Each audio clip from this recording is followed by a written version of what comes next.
ในระยะการฉลองปีใหม่ลาวที่ฮากผ่านมานี้ในระหว่างวันที่ 12-18 เมษายน 2026 ในทัวร์นครเมืองจันทร์ได้มีอุบัติเหตุเกิดขึ้น 32 ราย ได้รับบาดเจ็บ 37 คน และเสียชีวิต 6 คนเทียบใส่ระยะเดียวกันของปีผ่านมาอุบัติเหตุลดลง 3 รายในระยะฉลองปีใหม่ลาวพ.ศ. 2569 ในระหว่างวันที่ 12-18 เมษายน 2026 ทัวร์นครเมืองจันทร์มีอุบัติเหตุเกิดขึ้นทั้งหมด 32 ราย พาหนะเปเพ 67 คัน ได้รับบาดเจ็บ 37 คน เสียชีวิต 6 คน เทียบใส่ระยะเดียวกันของปีผ่านมาอุบัติเหตุลดลง 3 ราย พาหนะเปเพเพิ่มขึ้น 1 คัน คนได้รับบาดเจ็บเพิ่มขึ้น 7 คน และเสียชีวิตเพิ่มขึ้น 4 คนพันโทสังคมพุมราชหัวหน้าแผนกตำรวจจราจรกองบัญชาการป้องกันความสงบนครเมืองจันทร์ได้ให้สัมภาษณ์ต่อสื่อมวลชนในวันที่ 21 เมษายน 2026 นี้ว่าในระยะฉลองปีใหม่ลาวพ.ศ. 2569 ในระหว่างวันที่ 12-18 เมษายน 2026 ได้นำใส่เจ้าหน้าที่ทั้งหมด 561 สหายมีจุดประจำการ145 จุดทั่วนครเมืองจันทร์รวมมีจุดโฆษณาป้อมยามจุดกวดกาความไว้และคอยเหตุพร้อมทั้งประจำอยู่ตามวัดต่างๆในระยะ 7 วันดังกล่าวนี้ทั่วนครเมืองจันทร์ได้มีอุบัติเหตุเกิดขึ้นทั้งหมด 32 รายลดลง 3 รายพาหนะเปเพ 67 คันได้รับบาดเจ็บ 37 คน เสียชีวิต 6 คน และนครเมืองจันทร์แม้นเกิดอุบัติเหตุหลายกว่าบรรดาแขวงในทั่วประเทศส่วนระยะ 3 วันของบุญปีใหม่ลาววันที่ 14-16 เมษายนมีอุบัติเหตุเกิดขึ้น 19 รายเสียชีวิต 3 คนเทียบใส่ระยะผ่านมาแม่นเพิ่มขึ้นยังมีนักขับขี่จำนวนหนึ่งยังถือเบาบ่ปฏิบัติตามกฎหมายอย่างเคร่งครัดซึ่งแสดงออกคือดื่มสิ่งมึนเมาแล้วขับขี่รถไวเกินกำหนดและอื่นๆทั้งหมดนี้ได้นำไปสู่การเกิดอุบัติเหตุบรรดาท่านในช่วงระยะ 3 วันตั้งแต่วันที่ 14 ถึงวันที่ 16 อยู่นครหลวงเวียงจันทน์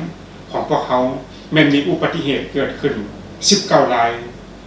มียานพาหนะเปเพ 43 คันมีคนได้รับบาดเจ็บ 26 คนและมีคนเสียชีวิต 3 คนนะอันนี้เป็นถือว่าอุบัติเหตุที่เกิดขึ้นอยู่ในนครหลวงเวียงจันทน์ของพวกเขาในช่วงระยะเวลา 3 วันถ้าสมเทียบใส่ปี 2025 ที่ผ่านมาในปี 2025 มีอุบัติเหตุเกิดขึ้น 18 รายปี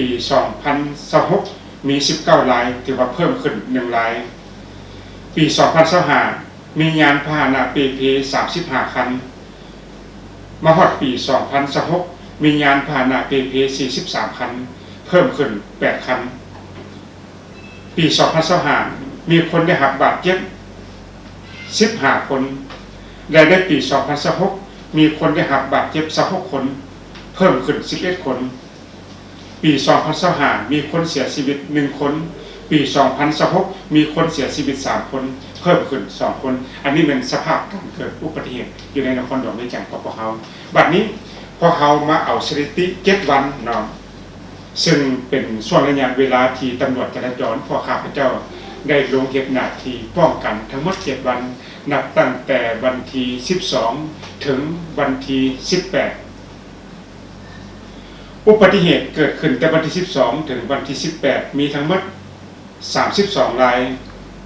มียานพาหนะเปเพ 67 คันมีคนได้รับบาดเจ็บ 37 คนและมีคนเสียชีวิต 6 คนบรรดาท่านอันนี้เป็นสถิติการเกิดอุบัติเหตุอยู่ในนครหลวงเวียงจันทน์ของพวกเขาซึ่งข้าพเจ้าได้รายงานให้บรรดาท่านได้รับทราบบทสรุปเป็น2ช่วงระยะถึง 3 วันที่ 14 ถึงวันที่ 16 เป็นช่วงวันบุญปีใหม่แท้ๆและก็เป็นช่วงระยะก่อนและก็หลังวันบุญปีใหม่ลาวคือข้าพเจ้าได้รายงานไปแล้วแต่วันที่ 12 ถึงวันที่ 18 ข้าพเจ้าได้รายงานให้บรรดาท่านได้รับทราบแล้วนะและนี่คือความเสียหายอย่างใหญ่หลวงที่พวกเขาบ่ต้องการอยากให้มันเกิดขึ้นเนาะแต่มันก็เกิดขึ้นไปแล้วฉะนั้นพวกเขาก็มีบทเรียนจำนวนหนึ่งที่จะได้ถอดถอนบทเรียนสำหรับปีหน้านี้เพื่อเฮ็ดให้การสัญจรในช่วงวันบุญปีใหม่ลาวมีความสะดวกและก็มีความปลอดภัยหลายขึ้นกว่าเก่าเนาะบรรดาท่าน ในส่วนระยะเวลานี้ปรากฏว่าอุบัติเหตุอยู่ในนครหลวงไม่แจ้งของพวกเขามักเกิดขึ้นหลายแท้ๆเพราะมันยังอยู่ในส่วนระยะบุตรปีใหม่ลาวอยู่เนาะ